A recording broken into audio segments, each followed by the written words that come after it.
It's way past time I dispense some indiscriminate justice.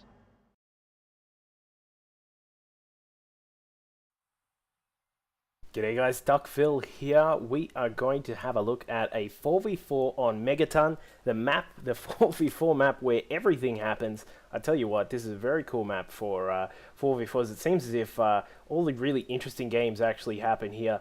And as you can see there, the chat there, with me included in this game, unfortunately, you'll have to see another ridiculous play from me. I am the Red Terran down here. My teammates are DukeLipy, featured in a previous game on Megaton as well, and the teammates will be Palmer over here, doing a great job as the Blue Terran, of course. I think he plays Zerg as well, I can't really remember, but either way, great play here, we will see. But and Synizta, the Protoss here, down in the top corner. Megaton, a map where some fun things can happen. As I said, do be careful if you are in this particular position that Synizta is in. This cliff can be abused to you know, high heavens from Reapers and that sort of thing. But as you can see here, we're going to have the other team as alienkiller, and we are going to have HotShot over here as the yellow Protoss, TragicClown over here as the orange Zerg, and another Zerg down here as Arbitrary. So we're going to have this 4v4. As you can see, starting off, we're going to have an interesting strat here from DukeLipy, taking 2 assimilators here from this Terran, taking 1 here from HotShot, and also taking the 2 here from HotShot. As I just said there, I'm totally getting lost here, but he's going to come across, and DukeLipy is going to come through and try and take out this one here, I believe. This is just an interesting strat. We just pulled up, you know, straight up off just randomly there, and takes the assimilator there, puts it down on the gas geyser there. Not really sure what these drones are doing. I think there was a suspected pylon here for some cannons, something like that, but it's obviously not the case. All of the money being spent on the assimilators that are coming down, and a final one being placed here. So that's all the gas essentially, except for the 2 Zergs being taken here. Now, what bonus does this give you? Gives you the bonus of, well, firstly, if in the case of Arbitrary, you've essentially made him pull all of his drones off the line, which is not a good way to start. But you've also made the gas a bit slower, of course, because there's no way for these guys to actually get any gas. This is something where it can be beneficial in that for a Terran against a Terran, they won't be able to pump out Marines as fast, because there won't be the reactors or anything like that. Obviously, the downside to that is that there will be a few more barracks caused as the fact that there will be a whole heap of minerals. Now, as you can see here, we've got some pylons going down. I'm not really sure what the point of these pylons was from DukeLipy, but they have been placed down in the base of our green Terran player, alienkiller. They're not going to really do too much here, but of course, as you can see, doing a great job with macro there is DukeLipy, still powering away at the probes, chronoing them as best as possible. Palmer, meanwhile, grabbing a Rax and a factory down here, maybe switching into some sort of mech play.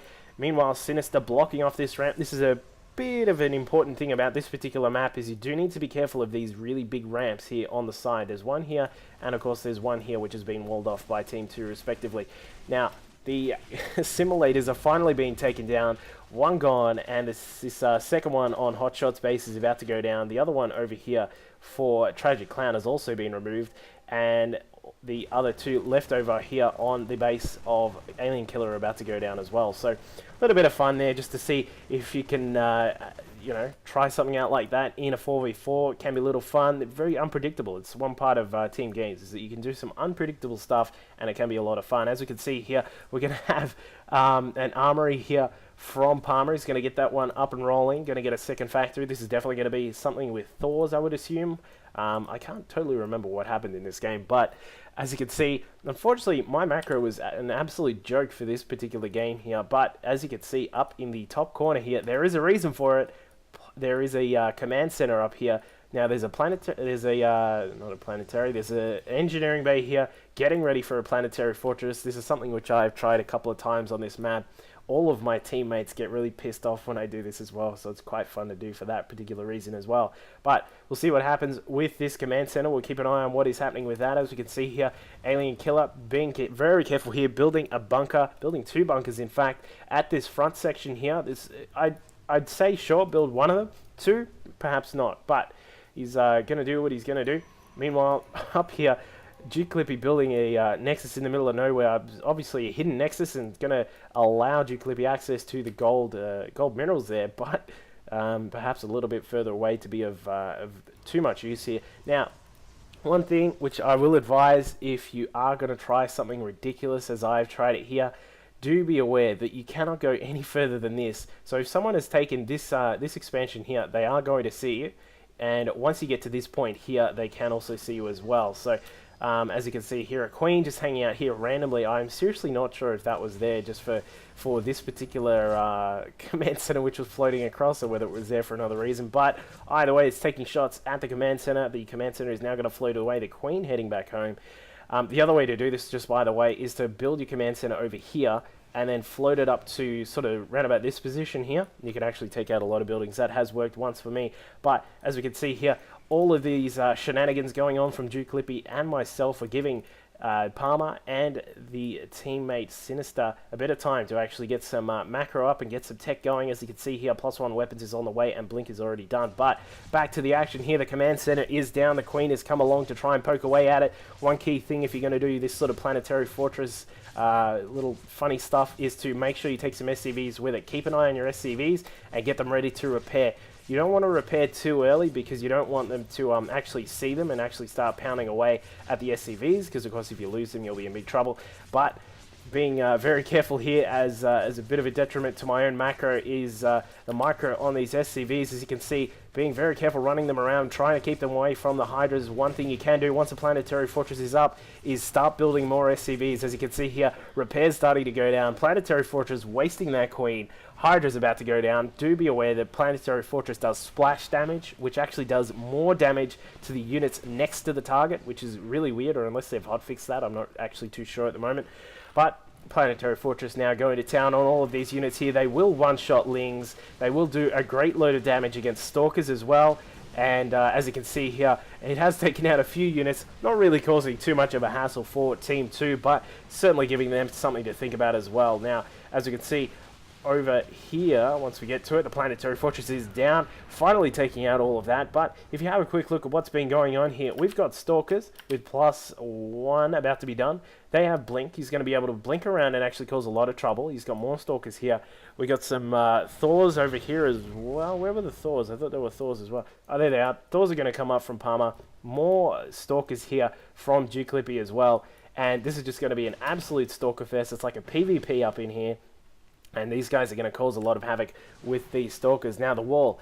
Be careful with your wall if you are playing on this map. Once this goes down, you can actually lose quite quickly because the units can start just flooding into your base and you really have no way to stop them coming in. So this is going to be pretty quick little game here from all of us, and hopefully it's been a lot of fun. But the Stalkers are going to do a great job here. Some great defense actually here from Team 2, bringing in some Lings, bringing in some more Stalkers, and some Banelings coming along from Arbitrary as well, just trying to keep the Stalkers at bay, and they certainly are doing a great job of that. But as you can see, streaming in from our bases, I've got some tanks coming up. There are more, as we said, there are the Thors coming up from Palmer as well, and as we can see here, the siege tanks now getting into range, and they're going to be able to take shots at this particular base. This is another thing about spawning in this position in this map, is that your mineral line is incredibly exposed compared to the other players on your team. If you spawn here, or in this case in Synizta's position, you have to be really careful of your mineral line and make sure there's no cannons down here in this lower position or anything that comes down here, because you'll effectively lose your mineral line straight away.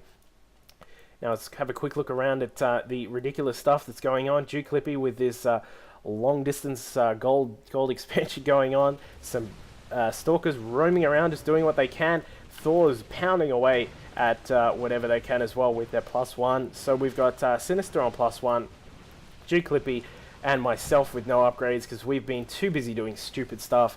And we've got the tanks finally rolling in, and that is effectively going to be it. And once these extra tanks go down, I think that's pretty much a game right there. But either way, something a little bit fun for you to think about, especially in team games. You can see this sort of thing here, where you do some very, very ridiculous stuff, and it can win, of course. If you're against not a proper team, where it's actually just a random team, you do this sort of stuff, and it can still win. But Ling's going down all over the place here. As you can see, Stalker's just doing a good job there of picking all of them off. And yeah, so do keep in mind, as I mentioned in one of the previous 4v4 videos, I'm actually thinking about starting up a 4v4 league. So if you are interested in playing some 4v4s, drop me a line. Either email me on DuckVilleLol@gmail.com or send me a mention on Twitter. That's the one. Send me a mention on Twitter. I am DuckVilleLol on Twitter. Send me a mention. Let me know you're interested in some 4v4s. And I'm going to see, because I've already got a few people. We've got like 10 or 15 people already. So if you're interested in playing some some 4v4s and having some fun, let me know and I'll note your name down and we'll see what we can get rolling here. Final attack there from Arbitrary, getting smashed there by these tanks, which were in good position there. And that is game. So Arbitrary is left. That one is over. As I said, drop me a line if you're interested in some 4v4s, and we'll see if we can get some sort of little league or some little competition going, and we'll see if we can get that one all up and running. But thank you guys for watching. Hope that was a little bit of fun. Cheers.